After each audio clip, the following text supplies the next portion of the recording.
హైదరాబాద్ లో మరోసారి డ్రగ్స్ కలకలం సృష్టించాయి.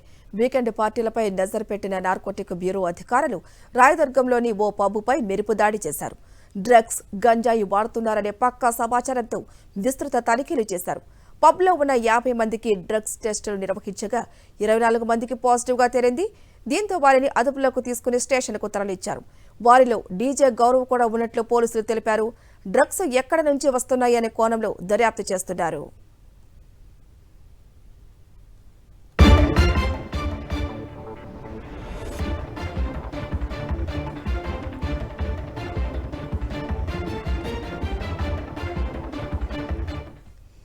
హైదరాబాద్ లో మరోసారి డ్రగ్స్ కలకలం సృష్టిస్తున్నాయి. మరింత సమాచారం మా ప్రతినిధి సాయికిరణ్ అందిస్తారు.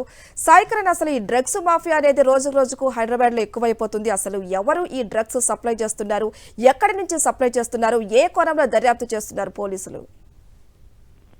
ముఖ్యంగా హైదరాబాద్ లో ఈ డ్రగ్స్ వాడకం పెరిగిపోవడంతో యాంటీ నార్కోటిక్ బ్యూరో అనేటువంటి ప్రత్యేక దృష్టి సారించింది. అయితే ముఖ్యంగా ఈ డ్రగ్స్ అనేటువంటి పబ్ల ద్వారా ఎక్కువ మంది యువతకు చేరుతుంది అనేటువంటి ఉద్దేశంతో పబ్ల పైన ఇటీవల రైడ్స్ చేస్తున్నారు. ముఖ్యంగా నిన్న రాత్రి మణికొండలోని కేవ్ పబ్ లో డ్రగ్స్ సేవిస్తున్నారనేటువంటి పక్కా సమాచారంతో యాంటీ నార్కోటిక్ బ్యూరో స్థానిక పోలీసులు వెంటనే వెళ్లి ఆ పబ్ ను చుట్టుముట్టి మొత్తం అందులో వచ్చినటువంటి యువత అందరినీ కూడా దాదాపు 55 మందికి డ్రగ్ పరీక్షలు నిర్వహించా కూడా దాదాపు డ్రగ్ పాజిటివ్ 24 మందికి తేలింది. అయితే పబ్బులో మాత్రం ఎటువంటి డ్రగ్స్ లు గంజాయి అనువాళ్ళు దొరకలేదు. కానీ అక్కడికి వచ్చినటువంటి యువతకు మాత్రం డ్రగ్స్ తీసుకున్నట్టు దాదాపు 24 మంది డ్రగ్స్ పాజిటివ్ గా దొరికారు. అందులో పబ్ నిర్వాహకులు, డీజే ఆపరేటర్లు కూడా ఉన్నారు. వీళ్ళందరినీ కూడా ప్రస్తుతం అదుపులోకి తీసుకొని దర్యాప్తు చేస్తున్నారు.